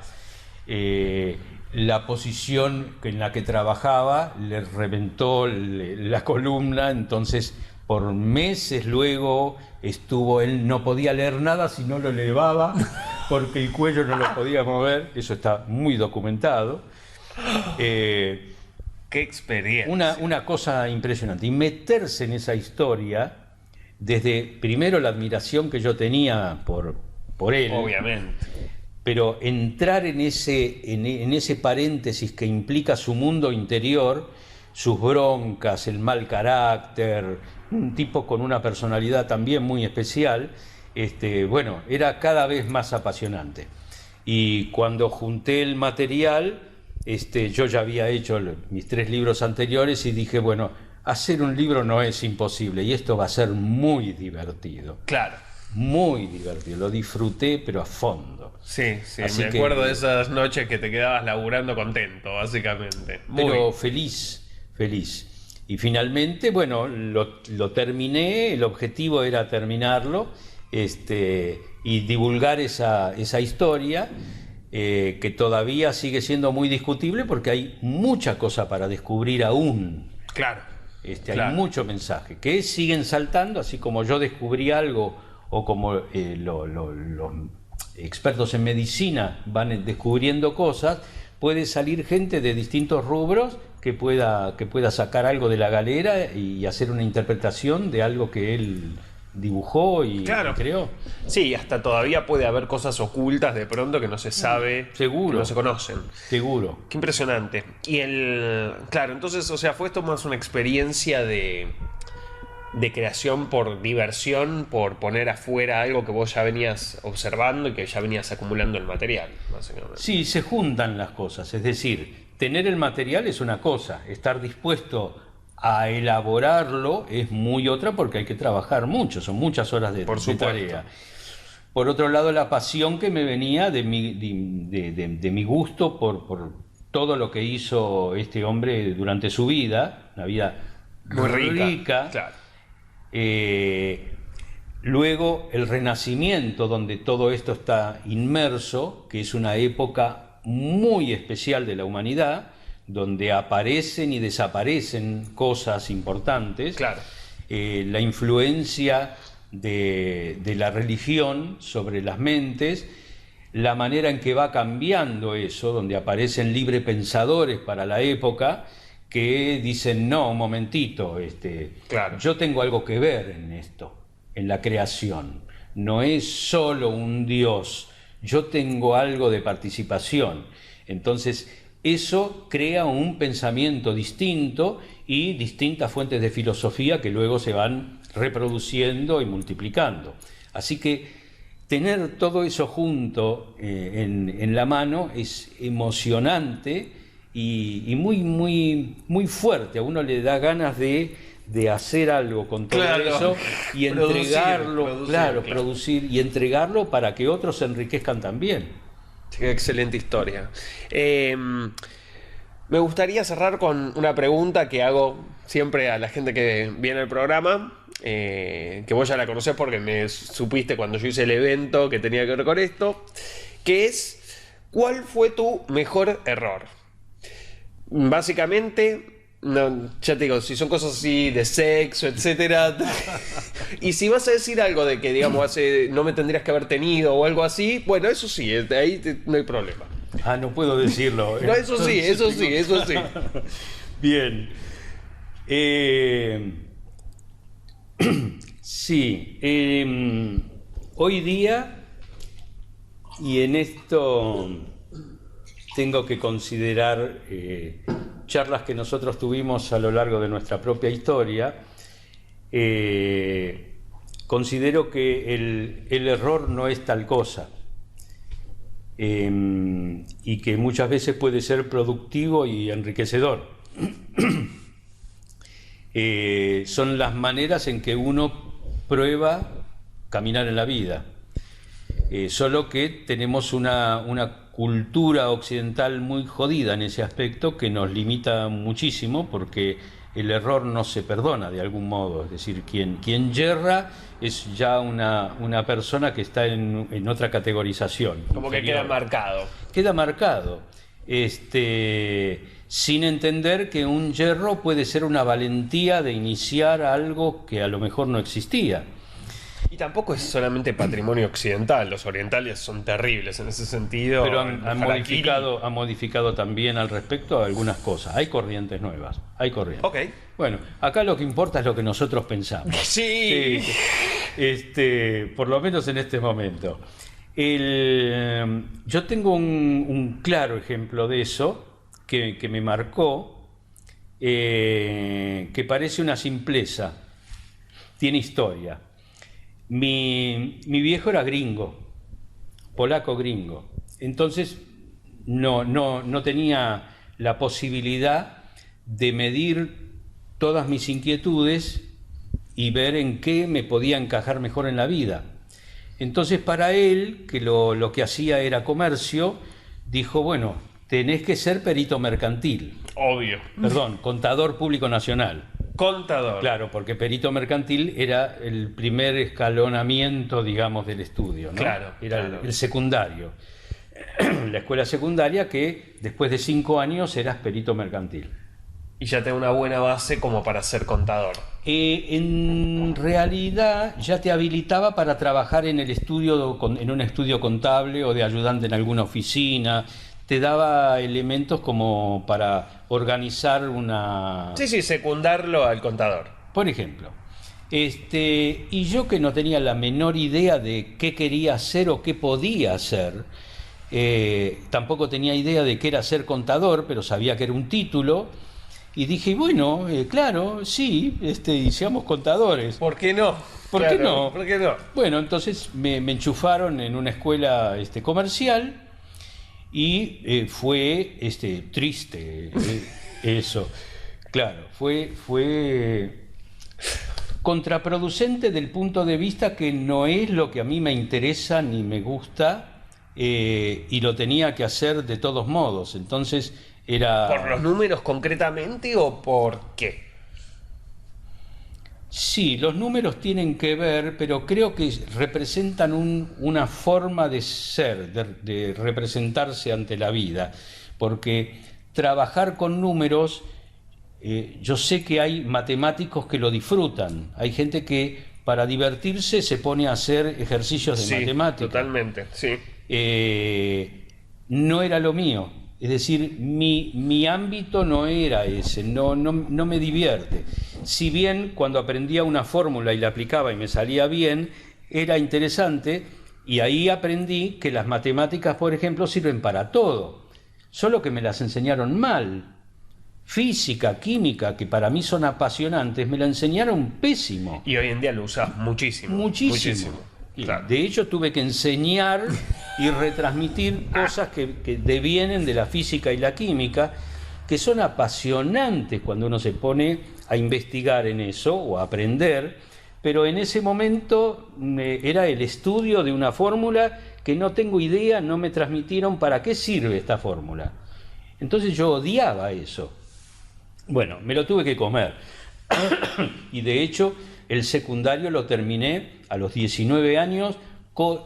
La última materia la di con el uniforme del servicio militar. Ah, bueno. Así que claro, en el límite. Lo estiré claro. mucho.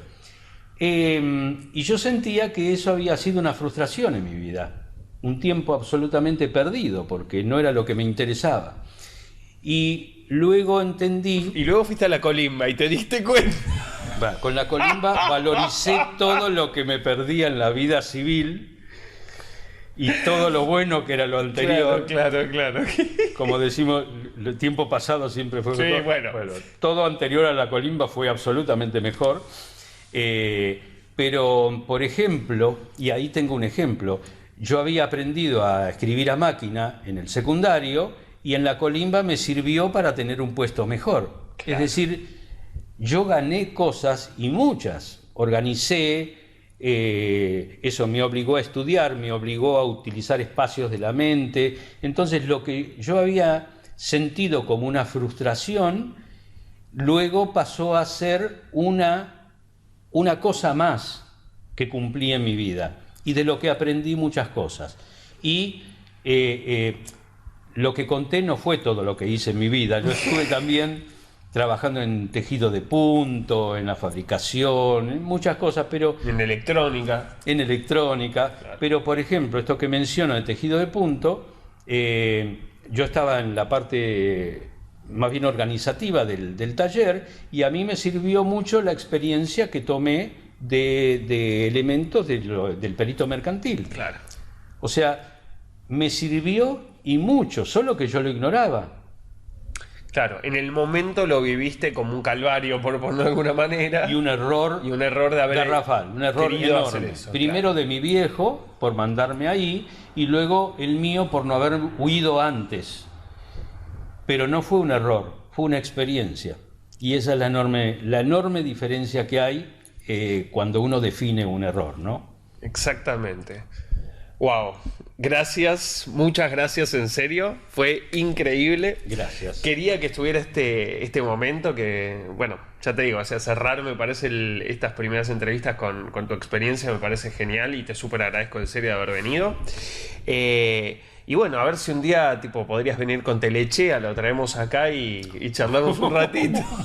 Eso debe tener un bien. Par de historias juntos. Pero millones. ¿Te acordás de...? Millones.